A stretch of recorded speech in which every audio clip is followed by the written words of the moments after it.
오늘 시편 90편 하나님의 사람 모세의 기도를 통해서 우리 날 계수하는 지혜를 배우자 하는 말씀으로 함께 말씀을 나누고자 합니다. 자, 이제 본문을 화면에 띄워드릴 터인데 제가 여러분들은 본문에 있는 화면을 보시고 제가 제 나름대로의 해석을 달겠습니다. 주여 주는 대대에 우리의 거처가 되셨나이다. 이 말은 우리의 거처, 우리의 피난처, 우리의 안식처가 하나님이라는 사실입니다. 2절 말씀, 산이 생기기 전 땅과 세계도 주께서 조성하시기 전 곧 영원부터 영원까지 주는 하나님이십니다. 영원 전부터 영원 후까지 주님이 하나님이십니다. 하나님이 뭐라고 그랬죠? 큰 힘. 주님만이 큰 힘이십니다.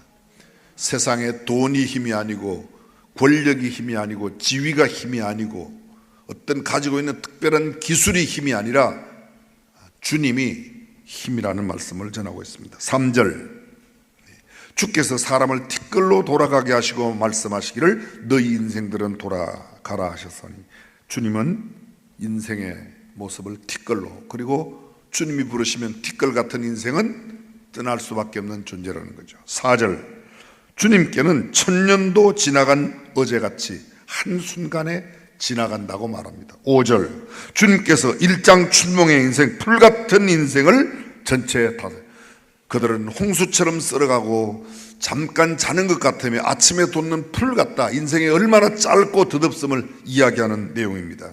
그 다음 6절, 주님 인생은 참으로 허무하고 덧없습니다. 풀은 아침에 꽃이 피어 자라다가 저녁에는 벤바되어 마르나이다.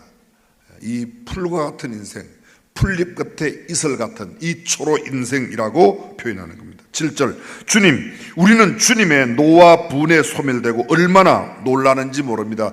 주의 노에 소멸되며 주의 분내심에 놀라나이다. 주님이 노하시고 주님이 분내심이 얼마나 어마어마한 건지, 무시무시한 건지 놀란다고 이야기하고 있습니다. 8절, 주님, 우리는 주님 앞에 아무것도 숨길 수 없습니다. 우리의 죄악을 주의 앞에 놓으시며 우리의 은밀한 죄를 주의 얼굴빛 가운데 두셨사. 주님은 모르시는 게 없다. 주님은 우리의 모든 내용들을 낱낱이 알고 계신다고. 남편은 혹시 속이고 부모는 속이고 자식은 속일지 몰라도, 아니 친구는 혹시 속일지 몰라도 우리 주님의 눈은 결코 속일 수 없는 줄로 믿습니다. 9절, 우리의 평생은 한숨처럼 지나갑니다. 우리의 일생이 단숨에 끝남, 우리의 모든 날이 주의 분노 중에 지나가며 우리의 평생이 순식간에, 일시간에, 한 번 숨쉬는 사이에, 눈 깜짝할 사이에 지나간다고 말하고 있습니다. 11절, 누가 주의 분노의 위력과 진노의 위세를 알겠습니까? 누가 주님의 노여움의 능력을 알면 누가 주님의 진노가 얼마나 두려운지를 잘 알겠습니까? 사람들은 측량할 수 없습니다. 하나님의 노염과 하나님의 진노가 어마어마하다는 사실을 이 모세가 기도 가운데 이야기합니다. 드디어 오늘 본문 12절 함께 한번 읽겠습니다. 우리에게 우리날 계수함을 가르치사 지혜로운 마음을 얻게 하소서.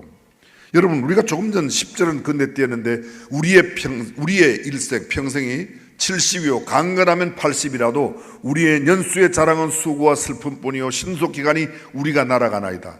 우리가 70, 80을 산다. 그러니 지금 내 인생에 비해서 몇 년 남았는지를 계산하라, 그런 뜻은 아닙니다. 그 뜻 이상의 의미가 있습니다. 인생이 이렇게 짧고 허무하고 덧없으니 이 짧은 인생을 의미 있게, 정말 무게 있게 하나님 앞에 부끄럼 없이 살라는 말씀이 바로 이 12절 말씀입니다. 모세가 하나님께 드리는 기도의 중심 내용 정리하면 이렇습니다. 첫째, 사람은 반드시 죽는다는,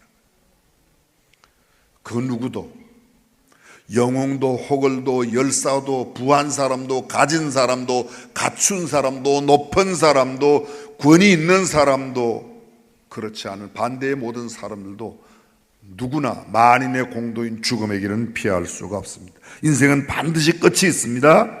우리는 2025년을 보내면 2026년을 맞이합니다. 오늘을 보내면 내일을 맞이합니다. 그런데 어떤 날, 내일 없는 마지막 날이 우리 모두에게 반드시 오고야 만다는 사실입니다.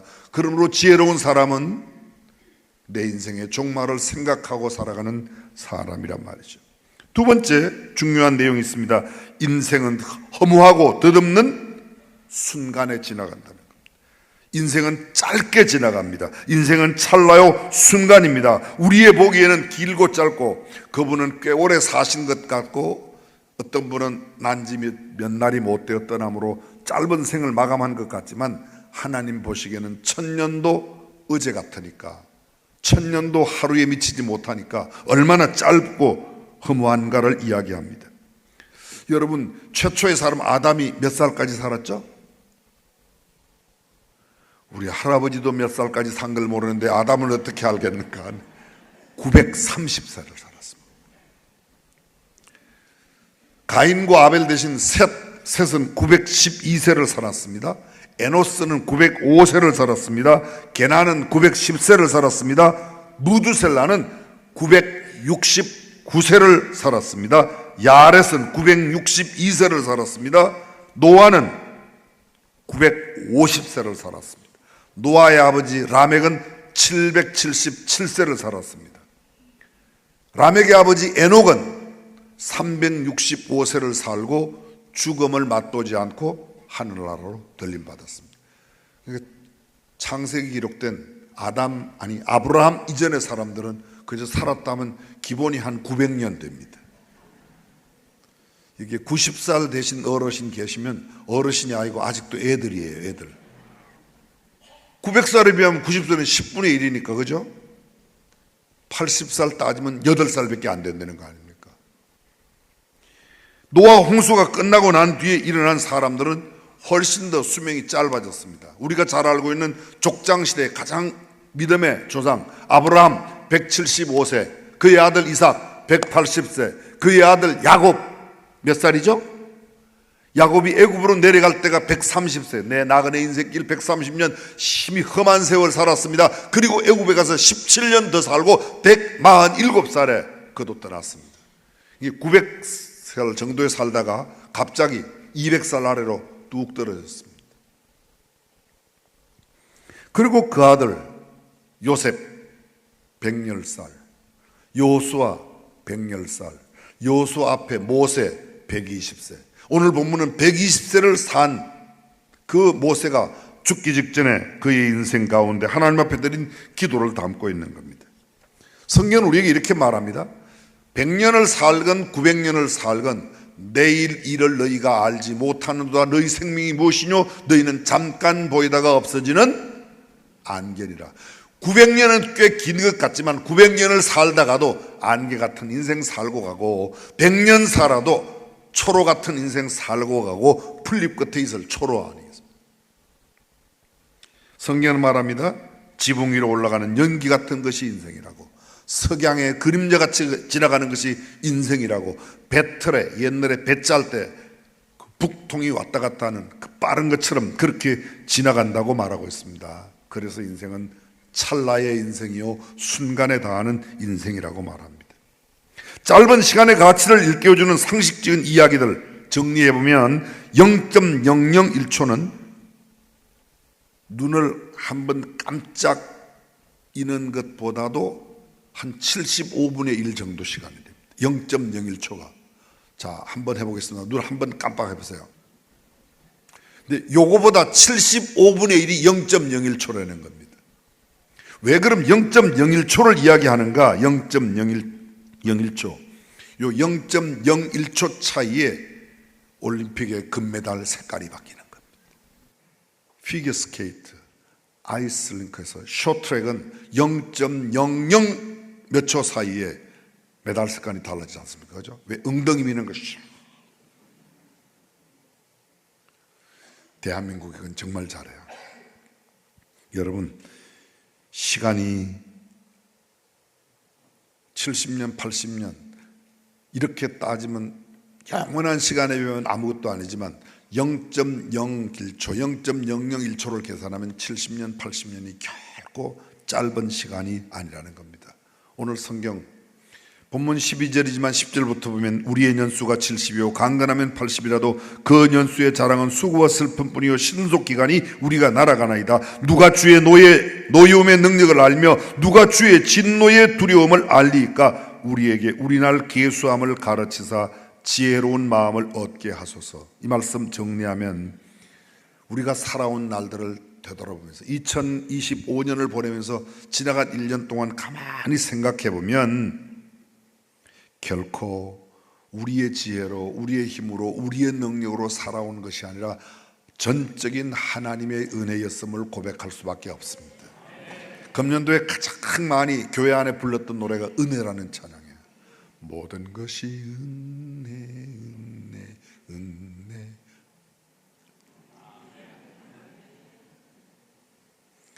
내 삶에 은혜 아닌 것이 아무것도 없다는 것을 말합니다.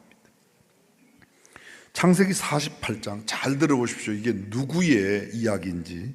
그가 요셉을 위하여 축복하여 이르되, 일단 요셉은 아니에요. 그가 요셉을 위하여 축복하여 이르되 내 조부 아브라함을 할아버지로 둔 사람이에요. 내 아버지 이삭이 섬기던 하나님, 나의 출생으로부터 지금까지 나를 기르신 하나님. 누구예요? 야곱이에요. 야곱이 이스라엘인데 야곱은 이렇게 우리 아버지의 하나님, 우리 할아버지의 하나님, 나의 하나님. 근데 그 하나님이 어떤 하나님인가? 나의 출생으로부터 지금까지 나를 기르신. 오늘의 내가 있는 것은 결코 내가 잘나고 내 지혜로, 내 명철로, 내 힘으로, 내 노력으로, 내 머리로, 내 계산으로 살아온 것이 아니라 전적인 하나님의 은혜인 줄로 믿습니다. 그 하나님께서 나를 모든 환난에서 건지신 여호와의 사자께서 이 아이들에게 복을 주. 이 아이들 누구예요? 야곱이 자기의 요셉의 아들들에게. 야곱의 막내 아들이 베냐민이고 11번째 아들이 요셉이에요. 그 요셉의 두 아들들, 다시 말하면 이스라엘 자손들과 그 후손들에게 축복하는 이야기입니다. 복을 주시오며 이들로 내 이름과 내 조상 아브라함과 이삭의 이름으로 칭하게 하시오며 이들이 세상에서 번식되게 하시기를 원하나이다. 그는 그의 자손들을 위한 축복 기도 가운데 자기의 하나님, 아버지의 하나님, 할아버지의 하나님이 나를 오늘까지 지켜왔다고 이야기하고 있습니다. 인생은 고비마다 하나님이 도우시지 않으면 결코 오늘에 이룰 수 없다는 것이 성경의 진리입니다. 사무엘상 7장 12절에 사무엘이 돌을 취하여 미스바와 센 사이에 세워 이르되 여호와께서 여기까지 우리를 도우셨다. 히브리 말로 뭐라고요? 그 이름을 에벤 에셀. 에벤이란 말이 돌이란 말입니다. 에셀이란 말이 도움이란 말이다. 도움의 돌. 여기에 보면 하나님께서 그들을 미스바와 센 사이에 돌을 세워서 하나님께서 여기까지 도우셨다. 오늘까지 살아온 것은 하나님께서 도우심으로 왔다는 것을 인정하시면 아멘. 그렇습니다. 사무엘이 돌을 취하여 여호와께서 여기까지 우리를 모두 인도하시고 도와주셨다는 뜻으로 기념비를 세워 그 이름을 에벤 에셀이라고 한 겁니다. 인생은 결코 일어나는 모든 일들이 우연이 없습니다. 많은 사람들이 우연이라고 표현하지만 하나님은 우리를 하나님의 섭리 가운데, 프로비던스, 하나님의 경륜과 섭리 가운데 우리의 모든 일거수일투족을 주장하시는 줄로 믿습니다. 바울이 고린도 교회에 보낸 편지 가운데서 이렇게 말합니다. 그러나 내가 나된 것은 하나님의 은혜로 된 것이니 내게 주신 그의 은혜가 헛되지 아니하여 내가 모든 사도보다 더 많이 수고하였으나 내가 한 것이 아니요 오직 나와 함께 하신 하나님의 은혜로라. 오늘 우리가 지금 숨쉬고 사는 것 전적인 하나님의 은혜입니다. 그렇죠. 이 세상의 삶을 잘 인생의 날 계수함을, 우리 날 계수함을 알라는 말은 살아온 것이 내 노력이 아니고 내 힘이 아니고 앞으로 마감되는 그 인생까지 하나님 앞에 잘 의탁해서 잘 마무리를 지어야 된다는 놀라운 내용이 담겨져 있습니다. 전도서 7장 2절 말씀에 초상집에 가는 것이 잔치집에 가는 것보다 나으니 모든 사람의 끝이 이와 같이 됨이라. 모든 사람의 끝이 이와 같이 된다. 뭐와 같이 된다고요? 초상집으로 끝난다는 거 아닙니까? 문자적으로. 그 누구도 오늘 아무리 화려한 사람도, 오늘 아무리 좋은 옷을 입고 가장 높은 지위에 있는 사람도 결국은 초상집으로 인생 끝나게 되어 있는 겁니다. 우리 집에 가면 명품 옷이 꽉 차 있고, 우리 집에 가면 황금 보석들이 엄청나게 많고, 그렇다고 해도, 우리 집이 그렇다는 게 아니고 그렇다고 해도 그거 다 인생 초상집으로 끝내는 겁니다. 하나도 못 가져갑니다. 그러므로 지혜로운 사람은 가지고 가지 못할 것에 미련을 두는 사람이 아니라 하나님 앞에 설 때 내가 무엇을 갖고 어떤 사람으로 설 것인가를 위하여 살아가는 사람인 줄로 믿습니다. 생각해 보십시오. 사실 욕심 조금만 내려놓으면 참 인생 쉽게 살 수 있어요. 근데 욕심에 매달리니까 가지고 가지 못할 것을, 저는 좀 이런 생각을 합니다. 부자들은 떠나기가 어려울 것 같아요. 그죠? 그런 생각 안 해봤어요? 아니, 우리 교회 성도들을 생각해 봐서 제가 이 말씀을 준비하면서 우리 교회 성도들이 굉장히 열심히 사세요. 얼마나 각기 분야에서, 자기 분야에서 직장에 다니는 사람, 개인 사업하는 사람, 남을 가르치는 사람, 그 누구도 대충 사는 사람이 거의 없는 것 같아요. 우리 교회 성도들이 그렇다는 거예요. 지금 여러분 칭찬하고 있는 거예요. 굉장히 열심히 사세요. 그런데 죄송하지만 열심히는 사는데요, 별로 가지고 가지 못할 것을 위해서 열심히 사는 분들도 조금 보이는 것 같아서 안타깝습니다. 제가 조금 보인다고 그랬어요. 근데 사실은 많아요. 사실은 그렇게 열심히 사는데 정말 내가 정작 초상집으로 끝날 그 무렵에 하나도 가지고 가지 못할 것, 그것 위해서 그렇게 저와 여러분들은 주님 앞에 인정받고 주님께 계수받을 수 있는 일을 위하여 살아가시는 저와 여러분이 될 수 있기를 주님의 이름으로 축원합니다. 욕심 조금 내려놓으세요. 혹시 여러분 가운데 원수와 맺힌 원한을 가지고 살아가는 사람 있습니까? 교회에서 해마다 이미 지나갔지만요, 사과는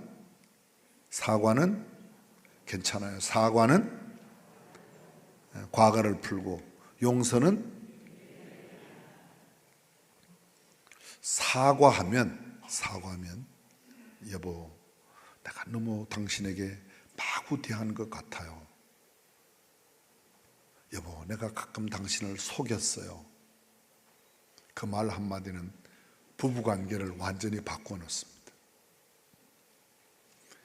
내가 먼저 사과하면 그렇게 앙금 많고 이 평생 왼수처럼 여겼던 배우자에 대해서 갑자기 눈이 픽 눈물이 고이면서, 그렇죠? 사과 혼자 다 잡쌌어요? 괜히 씨알데기 없는 동네 아줌마한테 준 건 아니고, 내가 정말 사과하면 과거에 얽혔던 거 다 풀려집니다. 용서를 하면 내 미래가 열리는 거예요. 용서하지 않고 내 안에 원수를 갚아야 되겠다, 원한 맺힌 마음을 갖고 살면 내 앞길이 풀릴 수가 없습니다. 거기에 좋은 꿈과 비전이 나올 수가 없습니다. 그래서 사과는 과거를 풀고 용서는 미래를, 다른 사람의 미래, 용서하는 나의 미래가 하나님의 축복 가운데 열려질 줄로 믿습니다. 우리 죽음이 온다고 생각하면 빚진 것, 남에게 갚아야 할 것은 좀 갚고 갔으면 좋겠어요. 그죠? 아멘 안 하신 분들은 빚진 게 없나 봐요. 정말 빌려갈 때는 아쉬워서 그냥 내일 모레 드린다고 그냥 꼭 갚겠다고 그냥, 그리고 빌려갔는데 안 갚아요. 예수만 믿으면 천국은 가요. 근데 저는 빌려가고 안 갚는 사람들은 아예 떼먹기로 작정한 사람들도 있어요. 목사님들 가운데도 있어요. 죄송하지만. 근데 그분들이 가는 천국이 따로 있을 것 같다는 생각이 들어요. 여러분, 예수 믿는 양심이 어떻게 그럴 수가 있어요? 빌려왔으면 꼭 갚고, 갚기로 했으면 꼭 갚고, 아멘 좀 하소. 왜 전혀 빌리지 않은 것처럼 여러분들은 다 떼먹히기만 했어요? 우리가 열흘 동안 금식 기도해도 세상은 그렇게 놀라질 않아요. 여기서 그렇게 찬송가 200곡, 300곡을 안 보고 불러도 사람들이 하나도 안 놀라요. 그런데 정말 그들에게 사랑을 베풀면, 그리고 정말 이런 원한 들을 만한 일을 하지 않고 살아가면 그들이 우리의 삶과 인격을 통해서 주님 앞에 영광 돌리는 일을 하게 될 줄로 믿습니다. 그것이 진정한 전도 아니겠습니까? 사람들이 가장 우리에게 하는 말이, 아우 말은 잘해, 예수 믿는 것들. 안 믿는 것들이 그렇게 이야기를 하죠. 근데 여러분, 말만 잘하는 저와 여러분이 아니라 행동으로, 인격으로, 삶으로 살아내는 그리스도인으로 살아가시기를 주님의 이름으로 축복합니다. 받은 바 은혜를 보답하고, 내가 혼자 살 수 없는 이 세상, 돈 주고 샀다고 그게 우리가 진짜 다 산 게 아니에요. 똑같은 돈을 주고 샀어도 냉장고 쓰면 냉장고 만든 그 사람 참 어떻게 이런 걸 만들죠? 내비게이션, 저는 자동차 운전하면서 내비게이션 사용할 때마다 내비게이션 만드는 사람은 노벨상 줘야 돼. 그런 마음이 들어요. 그런 마음이 들어요. 뭔가 유익한 거, 그렇죠? 자동차 만든 사람, 노벨상 받을 사람 참 많아요. 노벨상이 너무 작아서 그래. 지금 너무 적어서 많이 만들라고. 얼마나 내 혼자 사는 게 아니고 내가 살아가는 게 주님의 은혜이고 주변의 도움이고 그들의 기술, 그들의 원조, 그들의 지원 때문에 살아가는 건데, 내가 잘나서 돈 몇 푼 낸다고 다가 아니에요. 어머니의 은혜를 돈으로 갚을 수 있겠습니까? 스승님이 가르쳐준 그 가르침을 돈으로 갚을 수 있겠습니까?